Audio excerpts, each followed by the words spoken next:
I'm going to take over. There's some people right there. Yes. Yes, sir. No. Yes, sir. And then, yes, ma'am, we'll give him first, and then you'll be next. There you go. Thank you. Thank you, Senator McCain. My name is Zachary Ortiz. I'm sitting here today with 3 of my fellow medical students from the University of Arizona College of Medicine.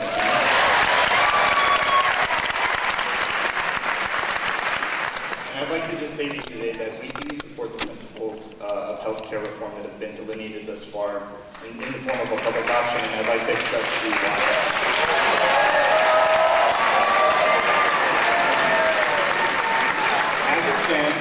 As it stands, our system is based on a series of perverse incentives, which many of you have mentioned, that basically line the pockets of very, very wealthy corporate executives of pharma, and which also reward their shareholders. The bottom line is that they have to answer to their bottom line, as they do in a capitalist economy. Now, that said, we've created nearly 46 million people who are uninsured, and we also know that the lack of preventative health care in that context is going to lead to increased costs over time because of chronic health conditions.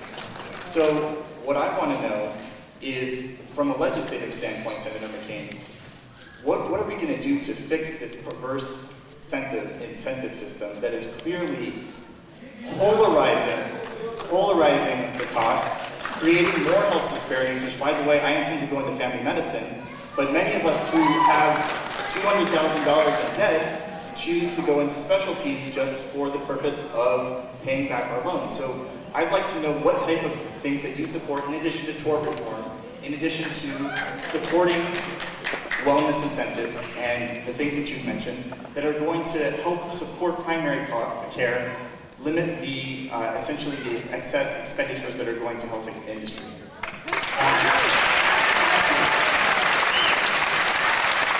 Incentivize people to remain as family practitioners. One is outcome-based treatment, such as we have at Mayo and other institutions, where you take a patient that has a certain situation and you pay the provider for the outcome of that patient after a period of time and the health of that patient. That reduces and eliminates many of the excess costs that you're talking about. I'd like to ask you, you know physicians that prescribe unnecessary procedures and tests? Do you? I know that it is currently common that many physicians do order additional tests because of the basically litigation. There you go. Yes. Excuse me. Go ahead. I do know, and I'd like to point out that I have worked at the Mayo Clinic, and Yep. they do not have a family medicine residency program because they're very specialist oriented. I also have 2 relatives that work at the Mayo Clinic. Yes. But yes, many medical doctors do order tests that are delineated in the guidelines, but a lot of us feel bound because there are guidelines, numerous guidelines. We're talking AAFP, we're talking numerous national standards that are not coherent. So the question falls upon us is to which guideline do we follow in order to make sure that we're not subject to litigation, when really all we want to do is follow the most evidence-based standard of care and make sure that our patients are getting the best line of care possible. That is exactly necessary, and I hope that could be part of a significant part of the reforms that we need to make.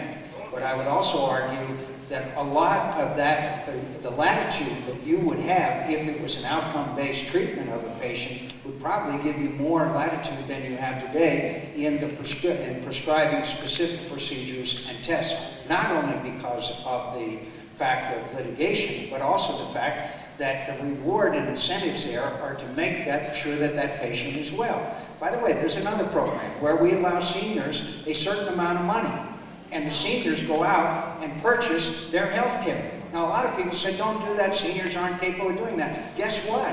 They have been the most efficient of anybody. They know what's best for them. And the one thing I want to do for you and your fellow students, and thank you for entering a very honorable profession, is to not get the federal government between you and your patient. And